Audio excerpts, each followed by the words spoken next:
ইতিমধ্যে গরমের চোটে নাজেহাল দশা আর তন্নিষ্ঠা আমরা যা জানতে পারছি কাল থেকে আরও শুকনো হাওয়া শুকনো গরমের দাপট বাড়বে।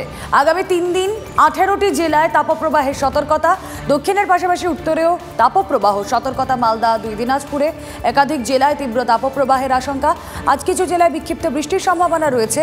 বৃষ্টিতে গরম থেকে অ্যাটলিস্ট রেহাই পাওয়ার কোনো আশা নেই। কলকাতা হাওড়ায় তাপপ্রবাহের আশঙ্কা আজ নেই।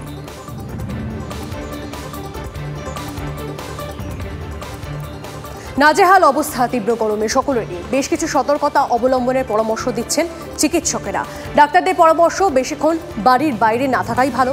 হালকা সুতির জামা পরুন, রোদে বেরোলে টুপি বা কাপড় দিয়ে মাথা ঢাকা উচিত।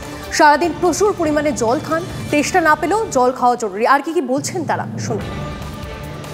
যেগুলোকে আমরা প্রি মনিটরি সাইন্স বলি বা আর্লি ওয়ার্নিং সাইন্স বলি, তার মধ্যে প্রথম হবে হচ্ছে যে একটু মাথা ঝিমঝিম করা এবং একটা অদ্ভুত ধরনের ভেতর থেকে একটা অবসাদ এবং একটা ফেটিগ তৈরি হবে ভেতর থেকে, মাসল ক্র্যাম্প হওয়া শুরু হবে। এইগুলো কিন্তু আর্লি ওয়ার্নিং সাইন্স। এইগুলো মানেই হচ্ছে কিন্তু আপনার কিন্তু হিট এক্সজশন ডেভেলপ করছে ভেতরে। তার মানে এইটাকে কিন্তু এক্ষুনি রোধ করার জন্য আপনাকে একটা ছায়ার কোনো জায়গায় চলে যেতে হবে এবং তৎক্ষণাৎ কোনো এসি চলছে এরকম কোনো জায়গায় না যাওয়াই ভালো, কিন্তু ছায়ায় গিয়ে কিছুক্ষণ বসুন। ইমিডিয়েটলি কিন্তু তাকে নিয়ে একটা ঠান্ডা করার দরকার, সেটা যে কোনোভাবে, সে ঠান্ডা জল খাইয়ে হোক, ঠান্ডা স্পঞ্জিং করিয়ে হোক, ঠান্ডা স্নান করিয়ে হোক, সেটা করিয়ে সঙ্গে সঙ্গে কিন্তু একটা হসপিটালে নিয়ে যাওয়ার দরকার।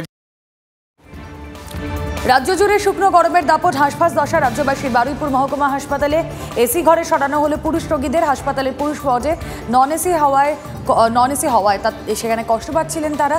এরপরে রোগীদের অন্য এসি ঘরে স্থানান্তরিত করে কর্তৃপক্ষ। খুশি রোগী থেকে রোগীর পরিবার। গরম মানে প্রচণ্ড গরম, গরমে তো দাঁড়ানোই যাচ্ছে না। এই রুগী ভিজে গামছা দিয়েই ঢাকা দেওয়া। অত্যাধিক গরম, ঘেমে যাচ্ছিলাম, দম ফেলতে পারছি না, হার্টের প্রবলেম এসে গেছিলো। এখানে এসে স্বস্তি পাচ্ছি। এখানে খুব আরাম পাচ্ছি। ওখানে ভীষণভাবে পেশেন্ট এক্সস্টেড হয়ে যাচ্ছিল পেশেন্টগুলো, তো পেশেন্টকে আমরা সুপরিষেবা দেওয়ার জন্য আমাদের এই বাড়িটা ছিল। আমাদের সুপার স্যার, NS ম্যাডাম, শ্যামল চক্রবর্তী বাবু, এদের সবার সহযোগিতায় আমরা এই ঘরটা পেয়েছি।